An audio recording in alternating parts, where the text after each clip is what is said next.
In this video, I also want to give my honest opinion about YouTube. And if you are a small creator, you know how frustrating it can be at times. I've been doing this since the beginning of 2022, so for 3 years now. And I just currently hit 1,000 subscribers, which is crazy because it's been such a long time. I must admit that, like, this year, 2025, I've been posting more constantly, but still I have like videos with around 100 to 200 views, and this can be frustrating. And I remember after my first video, I realized how hard it is to keep the views up. I mean, I had one video that did very well. It was one of my first videos. It was the Amsterdam vlog, and I do regret a little bit that I didn't post as consistently after this vlog because it would have helped me to keep the viewers engaged. But at that time, I didn't realize how lucky I was with that one shot, because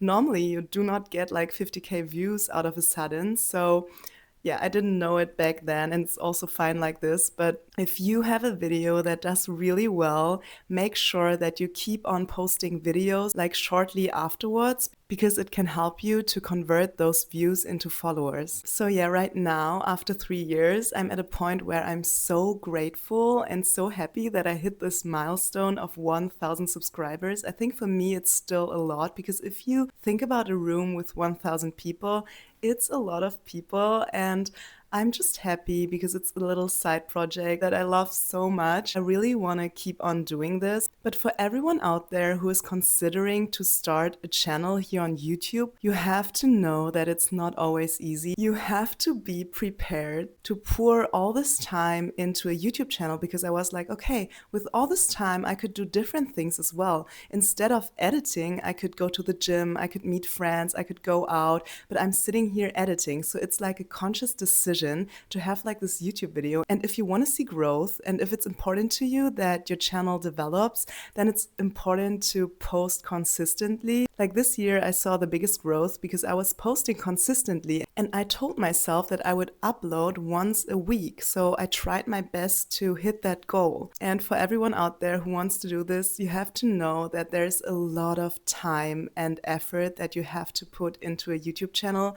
It's not as easy as it looks like. And you also really have to be dedicated to do this. For me, editing a long form vlog takes around like 8 hours, and that's a lot of time, and that doesn't even include the editing time and doing like the thumbnail and description and all that jam.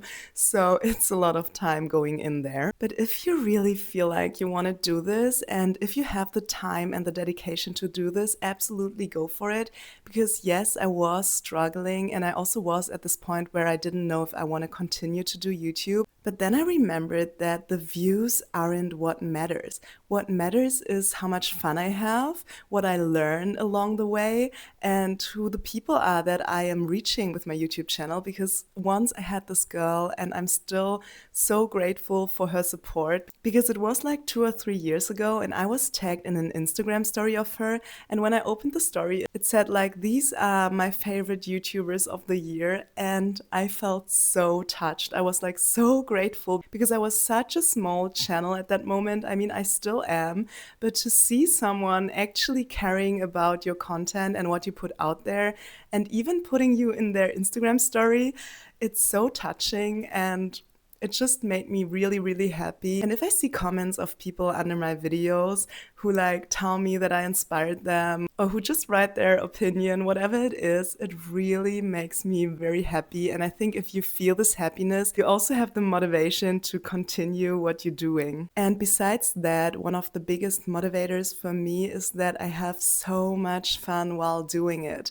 And every time I'm filming or I'm scribbling down all my ideas into my journal, and I sit down and I really just brain dump all the things that I want to put into YouTube vlogs or talking videos or whatever it is, it's so fulfilling and it's so inspiring, and it's like a fun hobby to me. And looking back, when I was a child, I used to film little clips already or come up with own little stories. And I think this YouTube journey is also just making my inner child so happy, because even now, as someone in their mid-20s, I'm still having so much joy doing this. And I think this is the most important thing. Keep on doing it if it sparks joy in you and if you really enjoy the process of filming and of editing.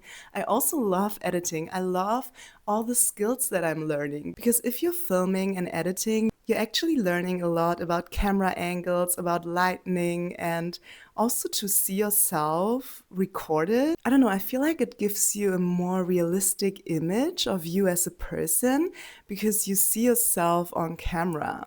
I don't know how to describe this properly, but it's also just a nice add-on. And also when I'm using like transitions or effects or different fonts on editing apps, it's just so interesting how much you can learn. And even doing my thumbnails is so much fun to me, to do like all those little scribbles on my thumbnail, or sometimes I also try to keep them a little bit more minimalistic. And also YouTube Analytics is such a learning tool because you get so many insights about like numbers and views and different KPIs. And it's also good, I think, if you're working in that field, to know how YouTube works, because I work in like marketing, and for me it's really interesting to get to know all those numbers and KPIs and to get an understanding how social media works. And yeah, if you know why you are doing this, either if it's because you have fun doing it, or I also really like to inspire people, then you should definitely try this YouTube journey. And even at times where I was comparing myself to other YouTubers, or I just didn't see the growth and I was frustrated with the algorithm, I then remembered that the views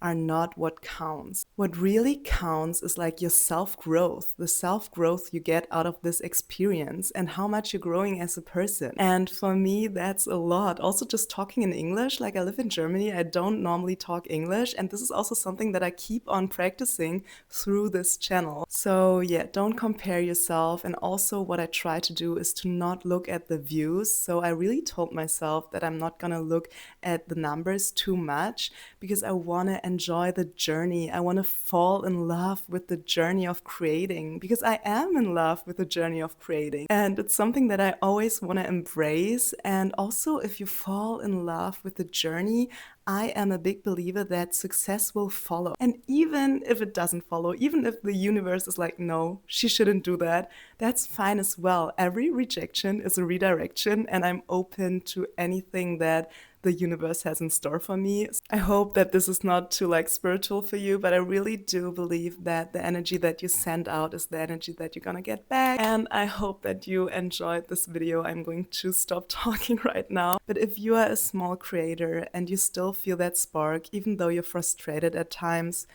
try your best. And if it's not meant for you, that's fine as well. We are all just here experiencing life. So I hope to see you in my next one really soon. Bye!